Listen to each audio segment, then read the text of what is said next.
Hello friends, कैसे हैं आप सब। मैं आशा करती हूँ आप सब बहुत अच्छे हैं। मैं रहनुमा मैं आप सबको मेरे चैनल जर्नी विदिन 786 में स्वागत करती हूँ। होप आप सब बहुत अच्छे हैं और सही से इनर वर्क कर रहे हैं। मेरा आज का टॉपिक है ट्विन फ्लेम के ऊपर कि ट्विन फ्लेम के लाइफ में अभी क्या चल रहा है। 7-7 पोर्टल गया है अभी। क्या चल रहा है 7-7 पोर्टल के बाद, क्योंकि बहुत सारे लोगों का क्वेश्चन आ रहा है कि अब क्या होने वाला है, क्योंकि ऐसा ऐसा हो रहा है। तो देखिए, आप मुझे जितना डाउनलोडिंग आई है मैं वो आप लोगों को शेयर कर रही हूँ और कोशिश कर रही हूँ आप लोगों की गाइडेंस देने के लिए।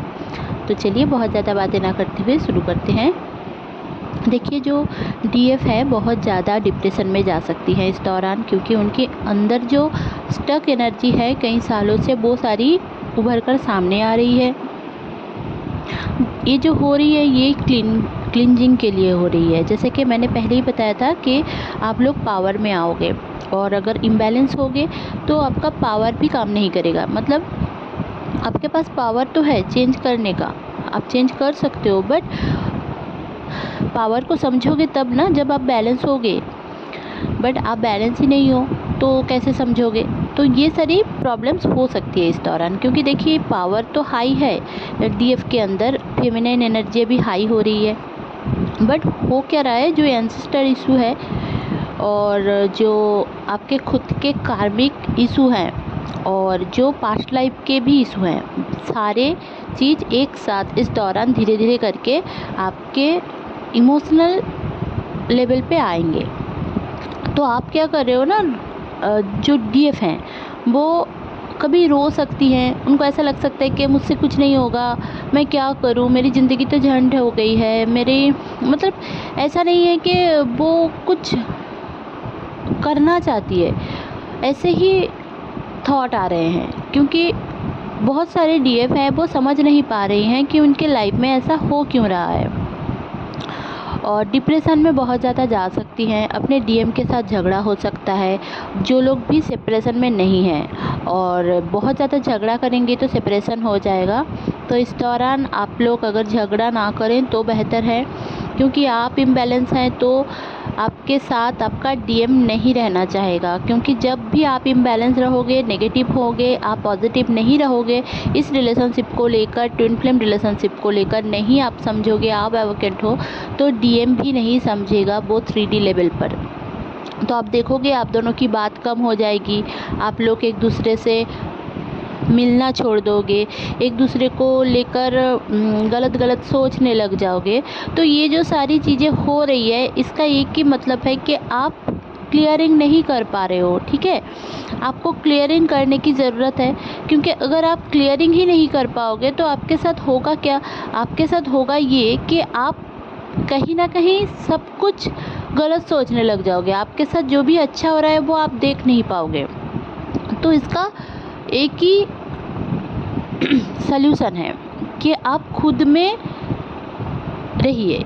2 दिन ब्रेक लीजिए, हर काम से ब्रेक लीजिए, हर चीज़ों से ब्रेक लीजिए, हर लोग से ब्रेक लीजिए, फ़ोन साइड में रख दीजिए और खुद की एनर्जी को, नेगेटिव एनर्जी को भी ग्राउंडिंग करें। और एनर्जी नहीं समझ में आ रही है तो थोड़ा मेडिटेशन कर ले, बैलेंस कर ले अपने चक्रास को। क्योंकि देखिए इस दौरान आपके कार्मिक इशू हाई है, तो कार्मिक इशू आपके मतलब आपके इमोशनल लेवल पे उभर कर आ रही है। मतलब आप रो सकते हो अचानक से, आपको कुछ भी करने का मन ना हो, आपको ऐसा लग सकता है कि चीज़ें फालतू हैं, ट्विन फ्लेम जर्नी नहीं है, क्या होगा ट्विन फ्लेम जर्नी करके, ये करके वो करके।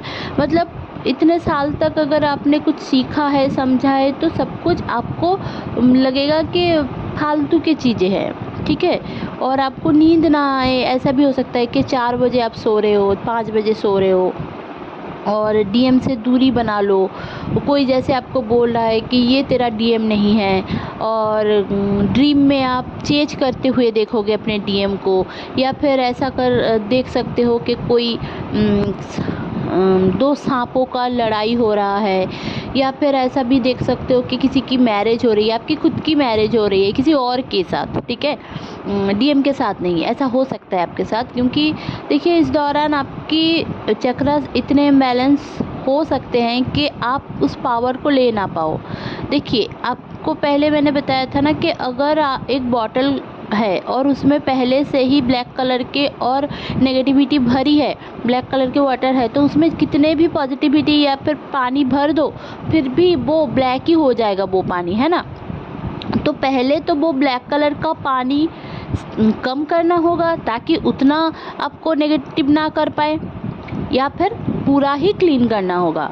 तो इनर वर्क करना ज़रूरी है। मैं इनर वर्क नहीं कराती, आप कहीं पे भी जाकर इनर वर्क कर सकते हो या फिर खुद से कर सकते हो। मैं तो खुद से ही करती हूँ और यही मैं बोलूँगी कि आप खुद से ऑब्ज़र्व करो हर दिन आपके साथ क्या हो रहा है।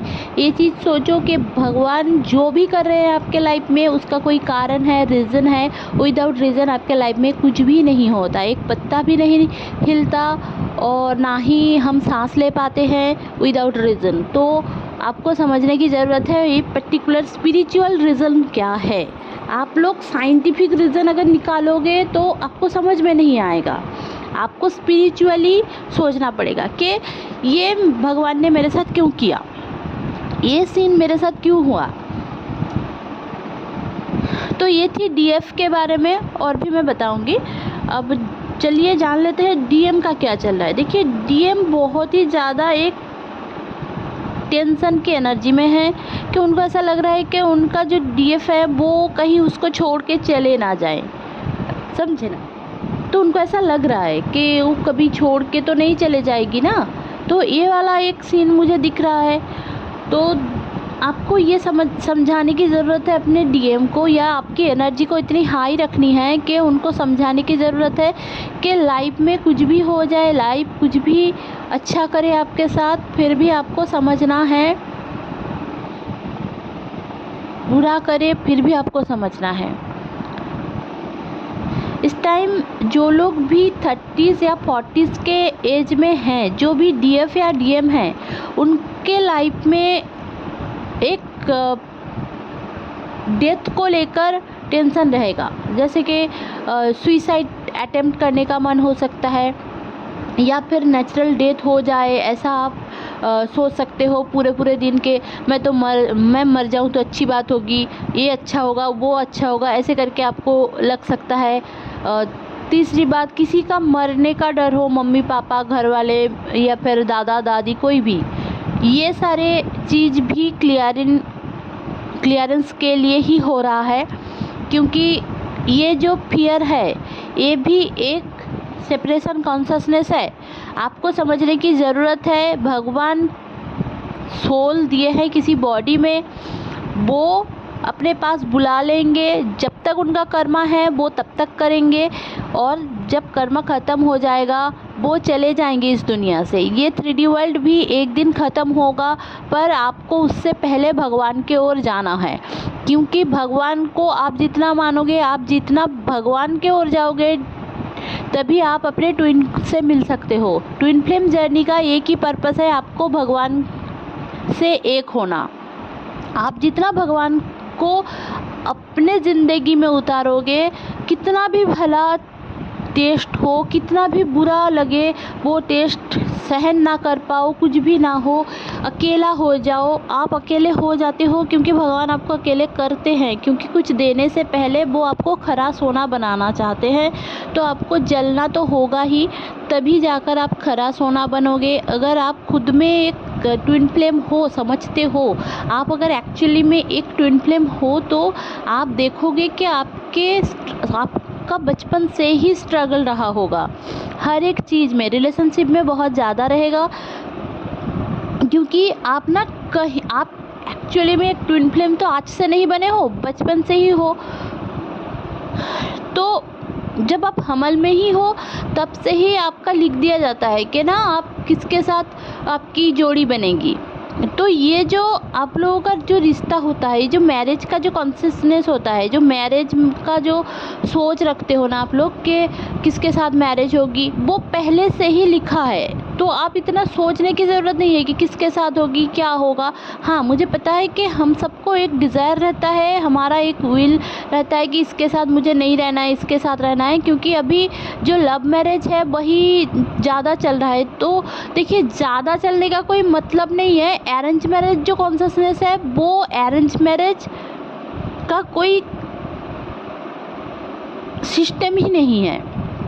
एक्चुअली में जिसको पसंद हो उससे शादी करना चाहिए, लड़की को भी जिसको पसंद है उससे शादी करना है, क्योंकि आप रहोगे 50-60 साल किसी के साथ तो आपको पसंद ना हो के आप अगर किसी से भी शादी कर लो तो आपको प्रॉब्लम होगी। और उससे चलते आज दिन दारे आप देख रहे हो कितने डिवोर्स हो रहे हैं। तो उससे अच्छा है ना कि घर वाले भी मान जाए और घर वालों को भी आप लोग सही से मना लो। तो अगर नहीं मान रहे हैं तो कहीं ना कहीं आप उनको मना इसलिए नहीं पा रहे हो क्योंकि आप में डर है। तो ये डर को फिनिश करना पड़ेगा आपके अंदर। तो ये कहाँ से होगा? इनर वर्क से होगा। तो आपको डरने की कोई बात नहीं है कि आप जाकर फेल हो जाओगे किसी भी चीज़ में। आप अगर एग्ज़ाम की तैयारी कर रहे हो, आप शादी का सोच रहे हो, आप घर वालों को बोलने की कोशिश कर रहे हो, आप डीएम को मनाने की कोशिश कर रहे हो, कमिटमेंट की बात सोच रहे हो, तो आपको बस आपके मन में छोटे छोटे स्टेप लेना है। मन में आप खुद में सोचो और उसको आप पहले अपने ज़िंदगी में उतारो। आप सोच तो रहे हो कि डीएम कमिटमेंट नहीं दे रहा है, कमिटमेंट नहीं दे रहा है, और आपको अगर अचानक से कमिटमेंट दे तो आप पागल हो जाओगे। आपको ऐसा लगेगा कि हाँ सच में वो कमिटमेंट दे रहा है, झूठ तो नहीं बोल रहा है, ट्रस्ट मैं कैसे करूँ, वो तो फिर से चला जाता है, ऐसा करता है। तो आपको ट्रस्ट ही नहीं है। तो आपको पहले ट्रस्ट लाने की ज़रूरत है। आप पहले ट्रस्ट लाओ, फिर जाकर आप देखोगे कि वो खुद से ही कमिटमेंट आपको देगा। ठीक है। तो डीएम का ऐसी हालत है कि वो डीएम को छोड़कर नहीं रह सकता। तो उसको सब कुछ समझ में आता है। ठीक है। जो लोग भी 2017-18 में एवोकेंट हुए हैं जो सारे डीएफ, और उनके डीएम जो 2021 या फिर 2022 में एवोकेंट हुए हैं, तो उनका ये हालत बहुत है। 23 में भी अगर आपका डीएम एवोकेंट हुए हैं थोड़ा बहुत, तो तब भी उनका हालत ये है कि वो अपने डीएफ को छोड़कर नहीं रह सकते। कुछ भी होता है तो झगड़ा कर लेंगे, पॉजिटिवनेस दिखाएंगे और जेलसी दिखाएंगे, झगड़ा कर लेंगे। तो आपको संभालने की ज़रूरत है। देखिए, आप अगर शादी का सोच भी रहे हैं, आप मैरिड हो, अनमैरिड हो, उनके साथ रहने का भी सोच रहे हैं, लिव इन में सोच रहे हो, कुछ भी सोच रहे हैं, तो आपको संभालना है। आप पहले खुद ही सोचो।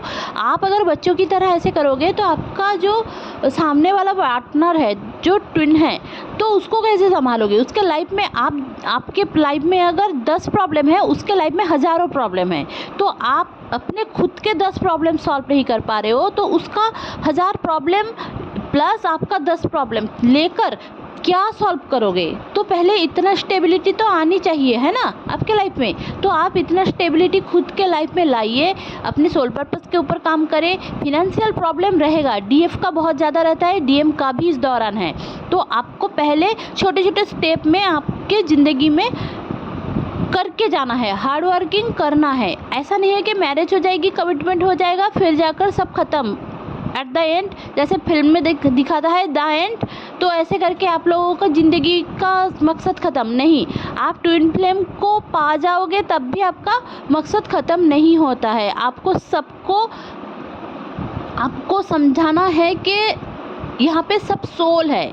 कोई हिंदू नहीं है, कोई मुस्लिम नहीं है, कोई सिख नहीं है, कुछ ये नहीं है। रिलीजियन जो है, जो रिलीजियस थॉट है, मनुष्य जाति वो ह्यूमन बीइंग अपने हिसाब से बनाए हैं। ठीक है। टाइम में आया है, कुछ लोग आए हैं हमें सही रास्ता दिखाने।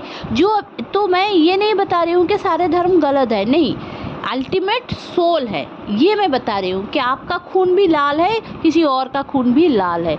और आपको ये समझने की ज़रूरत है कि सोल टू सोल का मैरिज होना इम्पॉसिबल है। जो सोल है, मैरिज ये 3D कॉन्शसनेस है, 3D कॉन्सेप्ट है। तो आपको 3D कॉन्सेप्ट को 5D कॉन्सेप्ट में लेकर नहीं जाना है। 5D में आप लोग हमेशा इक्वलिटी में हो, हर जगह पे सेम पेज में हो, ट्विन आपका ही है, सब कुछ है। 5D क्या है? 5th डायमेंशन है, जहाँ पे आप सोल कांटेक्ट करके आफ्टर डेथ जाओगे, आफ्टर बिफोर बर्थ थे, तो आपको वहाँ अभी भी आप कनेक्टेड हो अपने हायर सोल से वहाँ से। तो आपको ये सारी चीज़ें थोड़ी थोड़ी करके समझना है। 3D के कॉन्सेप्ट से थोड़ा दूर हट के धर्म ग्रंथ पढ़ें, भगवान की ओर जाएं, जिस भी धर्म को आप मानते हो वही धर्म के अंदर जाएं और समझें भगवान क्या समझाना चाहते हैं। आप जितना डिवाइन से प्रे करेंगे, जितना आप डिवाइन के ओर जाएंगे, डिवाइन को समझेंगे, डिवाइन से दोस्ती करेंगे, तो आप अपने जीवन में चेंजेस देखोगे। ठीक है, अगर आपके जीवन में चेंजेस नहीं आ रहे हैं तो भगवान आपका टेस्ट ले रहे हैं। आप फिर भी अगर भगवान से दूर हो रहे हो, बहुत सारे लोग तो ऐसे करते हैं कि भगवान मेरे साथ ये नहीं कर रहा है, वो नहीं कर रहा है, मैं भगवान को क्यों पूजूं, मैं भगवान से क्यों बातें करूं, ऐसे वाले जो थॉट आपके अंदर है ना, इसी के लिए आपका प्रॉब्लम हो रहा है। तो आपको पहले तो ये सारी चीज़ें छोड़नी है और आपके जो अंदर की जो स्टक एनर्जी है ना, उसको आपको समझना है कि ये आपने स्टक करके रखा है 10 सालों से, 20 सालों से, तो उसको समझना है खुद के अंदर क्या क्या प्रॉब्लम्स हैं। बाकी जितने भी लोग आपको आकर ट्रिगर कर रहे हैं, मतलब वो प्रॉब्लम है, वो लोग बोल रहे हैं, आप समझ जाओ, ट्रिगर करना बंद हो जाएगा। ठीक है, ये जो नार्सिसिस्टिक या फिर कार्मिक पर्सन आकर आपके घर वाले, दोस्त या फिर कोई भी आकर आपको ट्रिगर कर रहे हैं, तो आपको समझने की ज़रूरत है। आप समझ जाओ, आपका क्लियर हो जाएगा। आप समझ जाओ, उसके ऊपर बैलेंस करने की कोशिश करो, कार्मिक क्लियरेंस करो, कॉर्ड कटिंग करो, तो आपका हो जाएगा ना। तो चलिए, ये था आज का चैनलिंग। होप आपको अच्छी लगी होगी तो प्लीज़ लाइक, शेयर और सब्सक्राइब करना ना भूलें। मेरे चैनल में बने रहने के लिए बहुत बहुत धन्यवाद। Stay happy, stay positive, bye bye.